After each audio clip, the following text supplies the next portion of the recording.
Hey folks, games are on. Maybe you're watching, maybe you're not. We're going to keep talking about your buds. And today we're going to break down the forwards and what they need to do this offseason. We're going to break it down here on the OZone.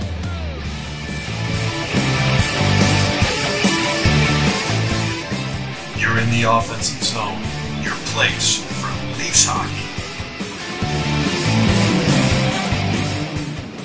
Hey folks, welcome to the OZone. That's Coach, that's Katie, and I'm the Devo, and we're here to talk all things Leafs. Okay, the Leafs can skate. They can win draws, they get shots, they possess the puck. They have a potent power play where they want it. They have a pretty good kill too. But the 2020 team, they won't be back next year. You know, there's going to be changes. The salary cap makes sure of that pretty much. So there will be changes. KD, of the group we've got, of the forwards we had, I should say, give me two names that won't be back at all and tell me why. Well, I don't think they'll be able to sign McCann. Like, I think he'll want too much. I personally don't. Well, one, they don't think they can sign him. I don't think they'll have enough cash. And then two, I think he's good at his purpose, but I don't believe he's worth more than $3 million anyway. So, you know, like, I'm sure he'll ask more than that, and I just think it won't work. I think Blackwell was a nice little throw-in and stuff. Maybe he signs for a smaller amount. I don't even know if they have him. Is he under contract, or maybe he's a UFA? I just don't know if he fits. I think there'll be a youth movement. I think they're going to try and move some of these kids from the Marlies up. So I suspect he doesn't make it. And I hate to say it, because I'd love to see him back. I have a feeling that we have seen the last of Jason Spezza. Okay, well, you gave us three names, Kev, but that's okay. Coach. Coach. I got to hit one. I got to hit one. So listen, Coach, he gave me three names. Why don't you give me three names? Well, I think you're right, Kev. That's what I took out of the post-game or the post-season interviews. I think Spezza's done. I really hope he's not. Yeah. I don't mind if he's not on the playoff roster next year, but let the guy come back, get his 7 points, get to 1,000. Yeah. You know, present him the plaque and the gold stick, and then he's straight into skills coach. Right? Yeah. You know, so I hope he's back for that, but it sure didn't sound that way. So I agree with you about Ilya Mikheyev. I think we're losing an Ilya. I think Wayne Simmons is probably not with us. You know, he's only $900K on the cap, but he's got a lot of tough miles on him, right? And he seemed worn down. Maybe he comes back in great shape, but I don't know. The thing I would do, and Mike, I know you're going to touch on this too, Alex Kerfoot, I would move. And here's the reason. We're so top-heavy at this end of the bell curve. We need to fill it in with guys that are making the league minimum. There's not a lot of room for these guys in the middle. And for 3.5, I'd rather have two guys that hustle like Kerfoot, right, for that money than one guy like him. If he was big and tough, maybe. Yeah, I think that's a great point. And I'm gonna call it like this with Kerfoot. You know when you go and you buy yourself a new car and they give you the all-wheel radials, right? You know what the all-wheel radials are? They're the second best tire in the winter, and they're the second best tire in the summer. Yep, that's exactly it. And that's kind of what he is. He's really good at a bunch of little things, but he doesn't do something with purpose really, really great. You know, he's a little bit of a spark plug, but they got guys that are just as good. They got better guys than that on the penalty kill. I'd move heaven and earth to keep Mikheyev over Kerfoot personally, just because Engvall and Mikheyev, they just tilt the ice. You need those guys. I really hope they can get it done. I agree with you, fellas. I think Mikheyev's gonna go to greener pastures, and he's gonna get a payday. And it's sad because I think he brings some size. He's fast.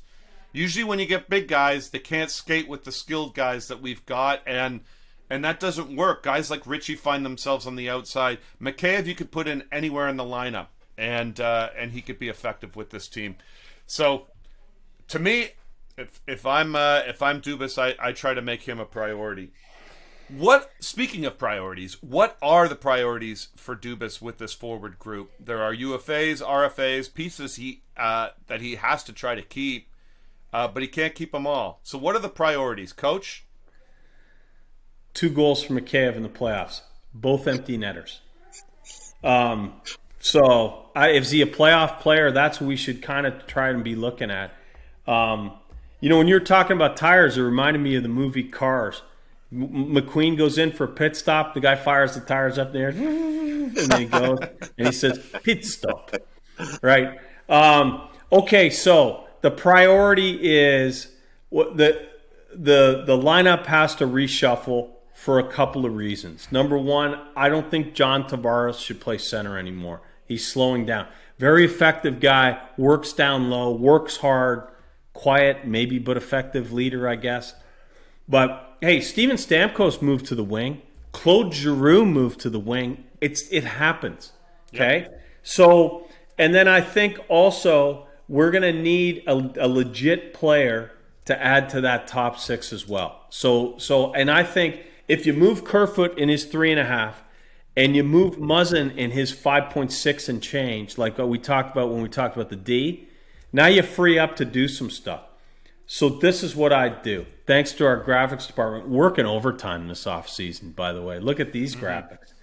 So I would split up Matthews and Marner. So I'd move Nylander up to the first line. We could talk about moving Nylander off the roster, and we'll get into that. But if we keep him, I'd play him, and hopefully he gets motivated playing with Matthews. I keep Bunting there. I'd move Tavares to the wing. I would put Mitch Marner at center. Interesting. Is he big like a Barkov or Matthews or even McDavid? No. But, man, he's pretty solid. And Edmonton doesn't do so badly with Draisaitl and McDavid as their 1-2 centers. You can always bring them back for special shifts and stuff. Then I would add a free agent. Now, ideally, I would add and I pay that guy $6. Okay? Ideally, that guy is a center. But I don't know that you can find a top 6 center to play with those guys for $6. So I'd have them on the wing. If you could find a center, that's great. Brian Rust would fit in this category. Andrew Kopp would fit in this category. Both guys are earning 3 and change, probably going to get 6. I love the third line as is. I think you can get Kashev back for pretty cheap because he only played 35 games. He's probably looking for another NHL prove-it contract. And then I think you got to start filling in, right? We a proven vet as that fourth line center with Spezza and maybe a guy like Nyes or Robertson or Joey Anderson or Kyle Clifford. This is the way I see it. We're a little hamstrung, but this is what I do. Yeah. All right, KD, what do you think? Well, yeah, when we were talking about before, and talk about being hamstrung, like if you look at those great Tampa Bay teams the last 2 years, that third line was fantastic, right? And that's what this Leaf team started to look like when you had Mikheyev and Engvall. Yeah. But truth be told, that they are third line players. They're not. You could say you could move a Mikheyev up and down the lineup, but you can't really. Like, no, I think that's fair. This is where he is, and unfortunately, the way the Leafs are constructed, you can't build that awesome third line. So you're probably going to lose them.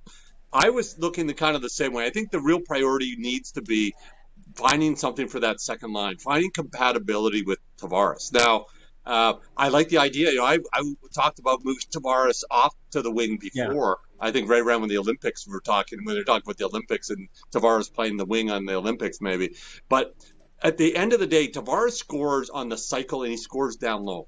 Like, he doesn't score off the rush anymore. He does not have the foot speed. And he also has that is a problem in his own end, too.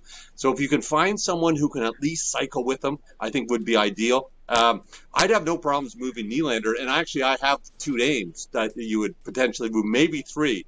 If you could move Nylander for JT Miller, for Kevin Hayes, or for Yanni Gourde and Alexiak in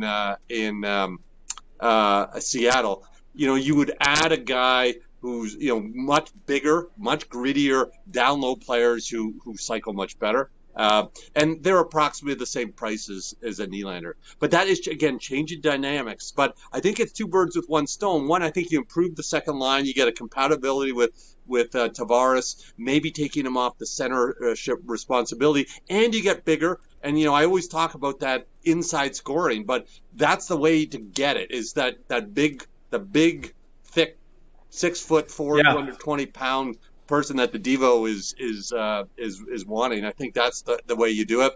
And then I think another thing they really have to look to do, and again, unfortunately, I love where you're coming with Coach about Spezza, but I think that fourth line needs an identity, and maybe it needs to be the youth movement, and you need to move as many young guys in there from the system or off free agency and get a jump there.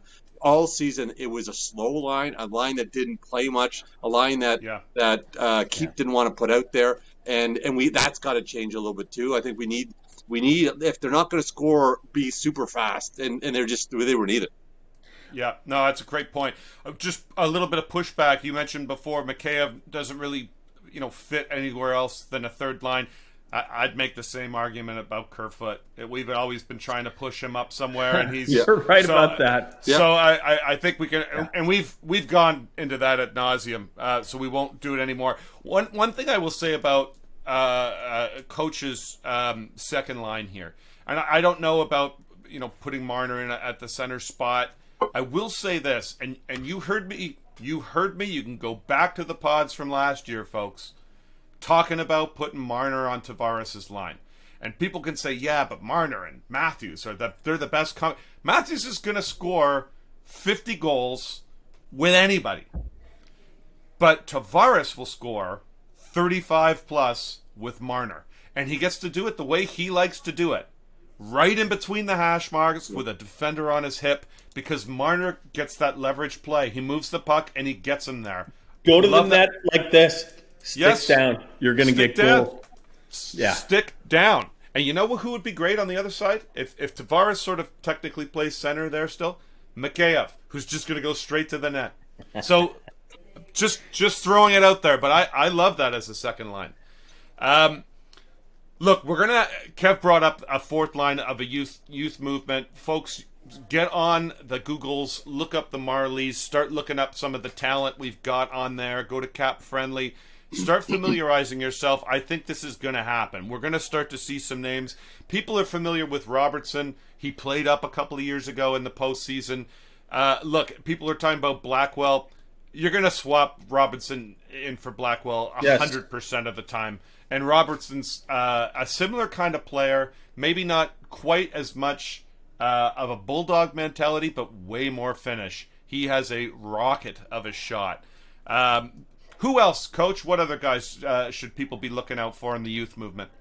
Before I get to that, Kev, one thing you said, Kevin Hayes, intriguing. He's a big body and he can play center. I would move Nylander for one of these types of guys, like Tom Wilson, Anders Lee, Josh Anderson, Blake Wheeler. Big guys that are tough to play. The problem is there's a handful of those. You count them on two hands in the league. But anyway, so who's on the Marlies? Well, Matthew Nyes, I think we can get him. If we can get him signed, we might have missed him until later in the year because he's going to go back to school. Curtis Douglas, big guy, 6'8". Josh Anderson, he's got 58 games of NHL experience. He's going to compete for a spot. And then Dubis going to go back to the bargain basement bin, right? Go find another guy like Bunting or Kasha, some guy coming off an injury that we think we can, strike gold with. Yeah, I think that's a good point. I think there's a guy who had an incredible back end of the season we want to watch if you're going to look at a guy, McMahon. It's a kid who came out of nowhere, and he scored a whack of goals at the end of the year. I think broke the Marlies rookie record. So he got sent down for 4 games to Newfoundland. Yeah, that's right. Have you guys been to Newfoundland? Yeah, that's a demotion, fellas. That gets you motivated. That gets no you offense, motivated. I got a buddy, Newf. No offense, bud. I would love to see a youth movement line of Robertson, Douglas, and McCann. Douglas and McCann found some great chemistry this year. Folks, take a look at Douglas. You're gonna like what you see. He's Chara on forward skates, and he's got a little bit of nasty on him. Be a great fourth line. Great fourth line. All right. We've made some pontifications here for sure. I think the Leafs are actually going to make a splash on July 1st. Guys, I'm going to just throw it out there. I think when you see GMs making deals that seem to work out with certain teams, they just keep doing it. You guys remember Calgary and the Leafs back, at the Cliff Fletcher days? Well, I kind of am looking at Arizona, and I'm looking at, they kind of need a goalie. Maybe they could use Mrazek. They need someone who can score some goals and maybe put, a couple hundred people and fill up their tiny little garage of an arena. So maybe Nylander and Mrazek over there for a certain big old defenseman that I wouldn't mind seeing. Maybe we'll get to that a little bit later. Well, there you have it, folks. Leave a comment. Let us know what you want to hear. We're going to keep working to bring you stuff all off season long. We're going to break some news for you. We're going to have some fun guests. Yeah, we'll have some fun. And we'll have it right here on the OZone.